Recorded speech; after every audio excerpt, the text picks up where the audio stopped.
I never thought I'd be the guy to get blindsided like this, but here I am, sitting in my apartment barely able to breathe and wondering how the hell I missed all the signs. My name's Jake, and I was supposed to be getting married to Emily in a week. We'd been together for about 3 years, nothing perfect, but I thought we were solid. She was the kind of girl everyone liked. Beautiful, confident, a little bit bitchy, but in a way that made her stand out. We had our ups and downs, sure, but I never expected her to turn out to be, well, a cheating bitch. It started a few weeks ago when she suddenly got really distant. She'd be texting a lot more than usual, always hiding her phone behind her back, and sometimes she'd get this weird look on her face when I'd catch her staring at her screen. I tried to brush it off, thinking she was just stressed with work or nervous about the wedding, but deep down, I felt like I was losing her. She'd make excuses, work's crazy, I just need some time to breathe, or the classic, you're overthinking everything. But the vibe was different. I'd see her hurriedly get dressed and leave the house without telling me where she was going. Little things, really, but enough to make me suspicious. Then, last weekend, I found my phone buzzing at 2 a.m. when I was trying to sleep. I looked at the screen and saw a message from her boss, Mark. Just a simple "can't wait to see you tonight," followed by a wink emoji. I froze. Mark was her boss. She had told me he was just a friend, a guy she worked with, nothing more. But I could see the way her eyes lit up when she talked about him, and I always had this gnawing feeling that there was something she wasn't telling me. I didn't say anything that night, but I kept that message in the back of my mind. A few days later, I was at work when my best friend Ryan called me out of the blue. Normally, Ryan and I catch up once in a while, but this call was different. He sounded tense, almost nervous. That's when he dropped a bombshell that made my stomach drop. Ryan had been over at Emily's apartment a couple of nights ago, and he'd snapped some photos on his phone. Photos of her and Mark in a hotel room, naked, in bed together. I couldn't believe what I was seeing. My wife, my almost wife, sleeping with her boss, just days before our wedding. I stared at the pictures, feeling like I'd been punched in the gut. I didn't even know what to say. Ryan was pissed off for me, but also seemed hesitant, like he knew the chaos this would cause. I didn't sleep that night. I stared at those photos for hours, trying to process how Emily could lie so blatantly, so effortlessly. She had told me she loved me, that she was excited to spend the rest of her life with me. And now I see her in bed with another guy. It was like some sick joke. I kept asking myself what I did wrong, how I missed all the signs, but mostly I just felt pure rage. How could she fuck him just days before our wedding? Was I so blind? Did I mean nothing to her? The next morning I knew I had to confront her. I couldn't keep pretending everything was okay, not anymore. I grabbed my phone, looked up her number, and texted her to meet me at her place. I told her I needed to talk. When she got there, she had that stupid smirk on her face, like she thought I was joking, or maybe she was just playing her game. I told her I knew everything. The photos, the messages, her lies. She stared at me like I was some sort of fool, her face twisted into this bitchy, defensive look, like she thought she could just spin her way out of it. She said she didn't know what I was talking about, that those photos were fake, that Ryan must have staged them somehow. I wasn't buying it. I felt a mix of shock, anger, and betrayal all at once. I asked her how she could do this to me, how she could sleep with her boss just days before our wedding. She rolled her eyes and said, "It's not what you think. Mark and I were just friends, it's nothing serious, you're overreacting." Yeah, right, I didn't believe her for a second, the way she lied, the way she dismissed. It made me realize this wasn't just some fling. It was something much deeper, and I was too blind to see it coming. The betrayal cut so deep that I started to question everything. Our relationship, the wedding, my own judgment. I never wanted to be that guy who gets played, but I guess I was. And now I was left picking up the pieces, trying to figure out what to do next. After I confronted Emily that day, everything changed in an instant. She tried to deny it again, playing the victim, saying I was paranoid, that Ryan must have framed her, or that I was overreacting because I was nervous about the wedding. But I wasn't buying her bullshit anymore. The photos didn't lie. They captured her in bed with Mark, and I had seen her face when she thought no one was looking. That bitchy smirk, that little look of satisfaction she gave him. It was all too clear. I was furious, but I also felt devastated, like my whole world had crumbled in a matter of minutes. How could she do this? How could she sleep with her boss just days before we were supposed to get married? The wedding was supposed to be this big celebration, but now it felt like a sick joke. I told her I wanted her out of my life, that I didn't want to see her face again. She threw a fit, screaming about how I was ruining everything, how she loved me and it was just a mistake. Yeah, a mistake that involved her sleeping with her boss and lying straight to my face. I didn't listen. I packed my stuff, told her to leave, and I kicked her out. The funny thing is, even as I was doing all this, part of me still felt like I was losing my mind. I kept replaying the images, the conversations, and I couldn't believe I'd been so blind. How many times did I ignore the little signs? The strange late-night texts, the sudden secrecy, the way she'd get defensive when I asked questions. I kept thinking about the fact that she was still trying to deny it, still lying to my face even after I had proof. That level of betrayal is something I wouldn't wish on my worst enemy. It hit me hard, really hard. I had trusted her with everything and she threw it all away. I felt stupid, used, and broken. The worst part was the sense that I'd never really know the truth. Maybe she was a master liar and I just hadn't seen it. Maybe she was already planning her escape route, knowing I'd find out eventually. That thought made me angry, like she'd been planning to cheat all along and had just been waiting for the right moment. The days that followed were a blur. I couldn't eat, I couldn't sleep. I'd stare at her photos, trying to figure out how she could do this, how she could look me in the eye and lie so effortlessly. I kept asking myself if I should feel broken or just furious. And honestly, I swung wildly back and forth. One second, I felt like crying because I had lost her. The next, I was consumed by rage, wanting to tear her apart, wanting revenge for how she'd humiliated me. I'd never felt this betrayed before. It was like a punch to the gut, a punch that knocked the wind out of me and left me gasping. I knew one thing for sure: she wasn't the person I thought she was. The Emily I knew was gone. Somewhere along the line, she became someone else entirely, someone who could cheat, lie, and manipulate just to get what she wanted. I started to realize that this wasn't just about the affair. It was about her entire character, her integrity, and the fact that she'd been playing me from the start. I also started to think about what I was going to do next. I knew I couldn't stay with someone who'd betray me this way, not without consequences. I felt like I had to do something, but I wasn't sure what. I was still trying to process the shock and the pain, but part of me knew I needed to act. I couldn't let her get away with it, not without some sort of payback. I needed to make her regret what she did, make her understand she couldn't just cheat on someone and get away with it. That's when the plan started forming in my mind, slow at first but gaining momentum by the hour. I guess I'd been blinded for so long that I didn't see what was right in front of me. Now, I was waking up to the truth, and it was uglier than I ever imagined. The more I thought about it, the clearer it became that I needed to do something. I wasn't going to let her walk away, smirking and pretending it was all a mistake. No, I had to make her regret this, make her see what she lost, and maybe even teach her a lesson she'd never forget. I started to formulate a plan, though I knew it was risky. I wasn't about to be some fool who gets played and then just accepts it. I had to strike back, but carefully. First, I needed more information. The photos Ryan sent me were unmistakable.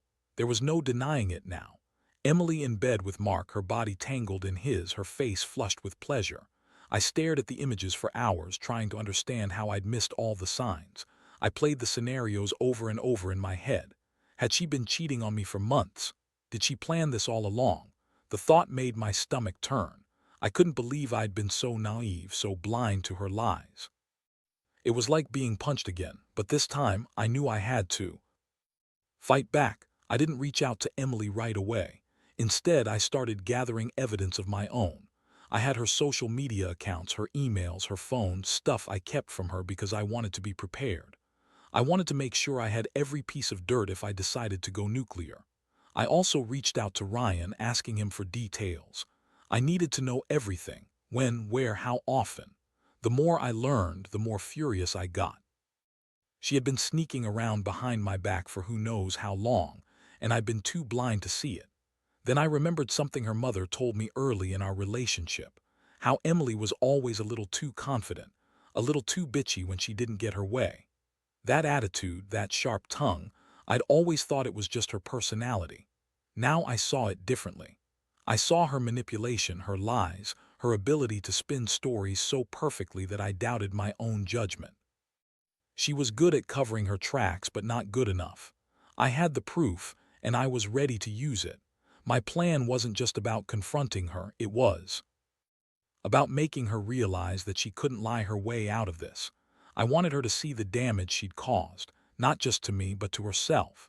If I was going to do this, I needed to hit her where it hurt. I started to think about how to do it subtly at first, maybe leak some of the photos to her friends, or send a message that would make her realize I knew everything. I wanted her to feel exposed, vulnerable, to see that I was not the fool she thought I was. Meanwhile, the emotional toll was already taking its toll. I felt like I was walking a tightrope, angry, betrayed, but also hurt. I kept replaying our last conversation, her dismissive look, her false apologies. I wondered if she ever really loved me or if I was just another pawn in her game. I was furious at how she could lie so effortlessly, so convincingly, like it was nothing. I hated the way she chewed her lip when she lied, the way she tried to manipulate the truth. I hated that I ever trusted her. Every hour that passed, I felt more determined. I knew I could just walk away without some form of payback. I needed her to feel the pain she'd caused me just a little. I didn't want to destroy her completely, but I wanted her to understand that her actions had consequences. I was hurt, yes, but I was also sick of being played for a fool. If she thought she could cheat and lie her way out of this, she was dead wrong. I was going to make sure she paid, one way or another.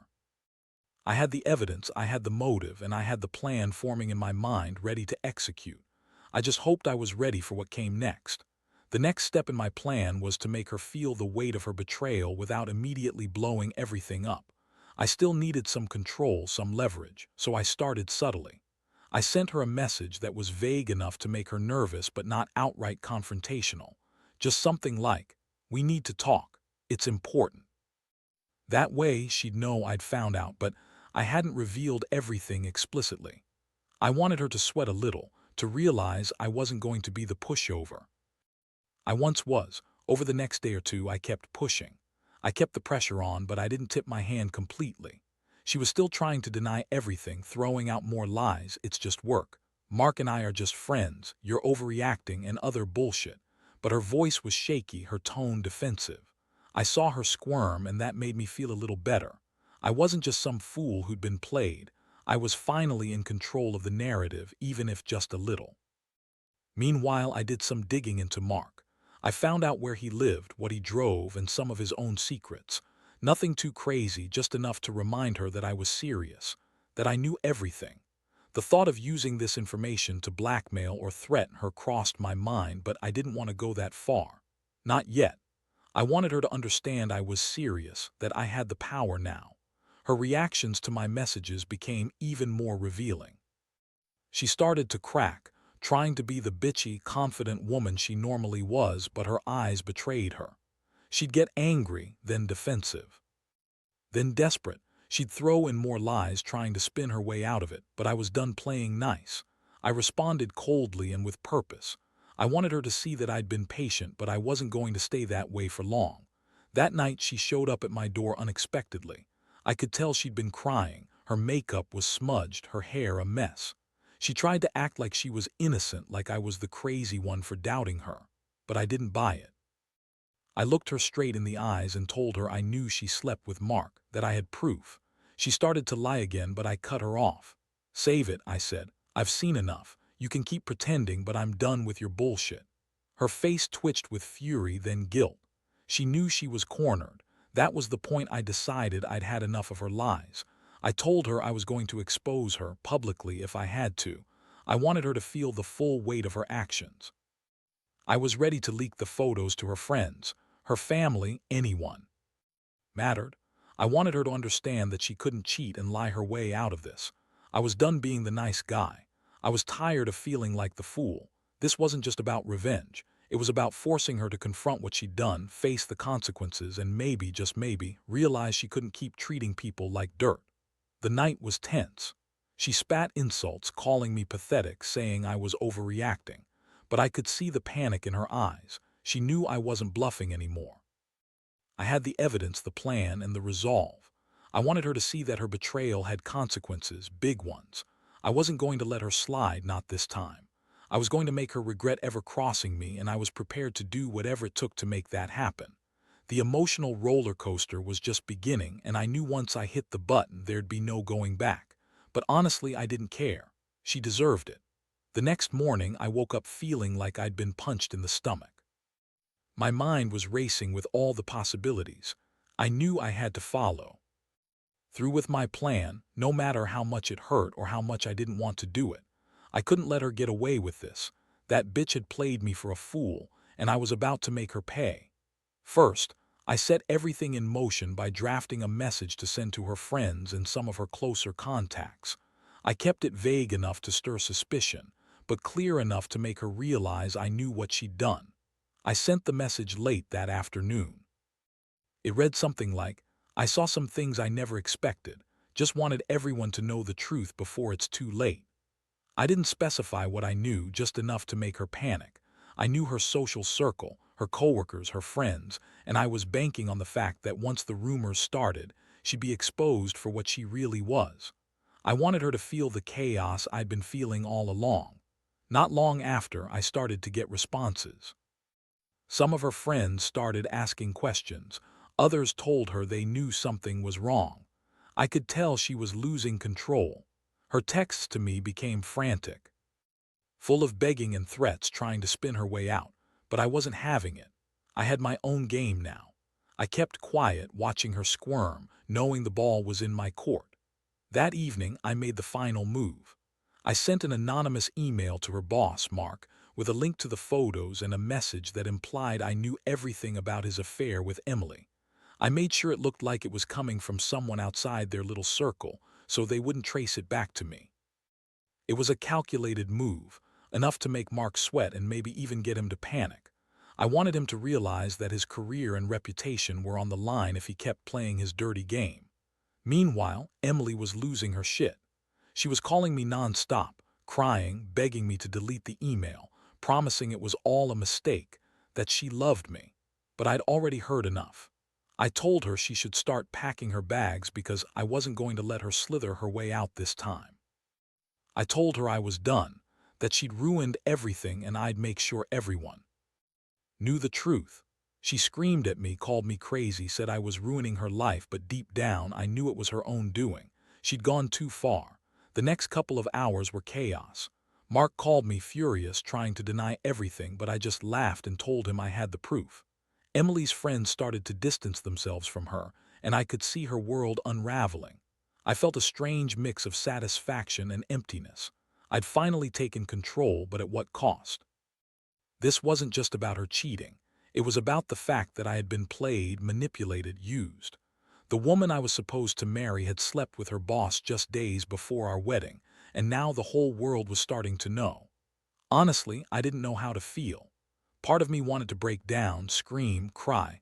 I'd never been betrayed like this before. But another part of me felt strangely relieved, like I'd finally taken back some power. I realized I was done with her lies, done with pretending everything was okay. I'd lost her, and maybe that was for the best. I wasn't sure what the future held.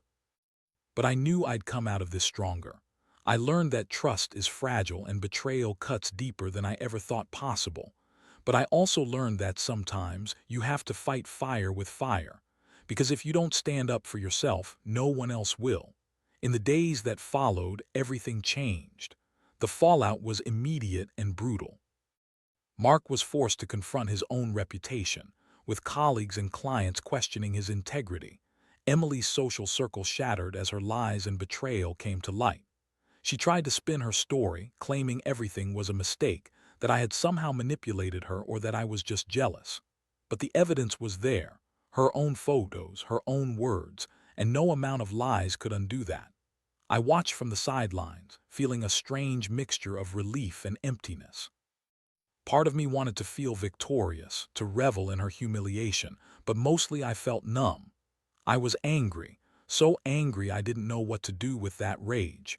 Every time I thought about what she did, I felt like I was drowning in a sea of betrayal. How could she sleep with her boss just days before our wedding? How could she lie so effortlessly, so convincingly? It made me question everything, our relationship, her character, my own judgment. But as the dust settled, I realized something crucial. I couldn't keep living in this bitterness. I had to let go. I had to accept that I was better off without someone who could betray me so completely. I learned that trust is fragile, like glass. Once broken, it's impossible to fully repair. I also learned that revenge, while satisfying in the moment, doesn't heal the wounds. What truly mattered was moving forward, learning from this nightmare and building something better. I started focusing on myself. I threw myself into work, into friends, into things that brought me genuine happiness. The pain didn't go away overnight, and I still had nights where I wondered if I would ever truly trust anyone again. But I knew I would heal. Slowly, I'd come to understand that sometimes the biggest betrayal teaches you the most important lessons about trust, character, and resilience. Looking back, I see this whole experience as a brutal but necessary wake-up call. It opened my eyes to the fact that people aren't always who they seem to be. That even the ones you love and trust can turn out to be your worst enemies. But it also reminded me that I was stronger than I thought. I could survive the worst betrayal, because at the end of the day, the only person you can truly count on is yourself. Now I know not to ignore the small signs, not to dismiss my instincts, and most importantly, not to let anyone treat me like I'm disposable. If there's one thing I want anyone reading this to take away, it's that no matter how much it hurts, you have to stand your ground. Because if you don't fight for yourself, nobody else will. And trust me, trust once broken is almost impossible to fix. So learn from my story. Don't be blind, don't be stupid, and never let someone cheat on you just before your wedding. Because in the end, the truth always comes out. And when it does, it's better to face it head on than to live forever in denial.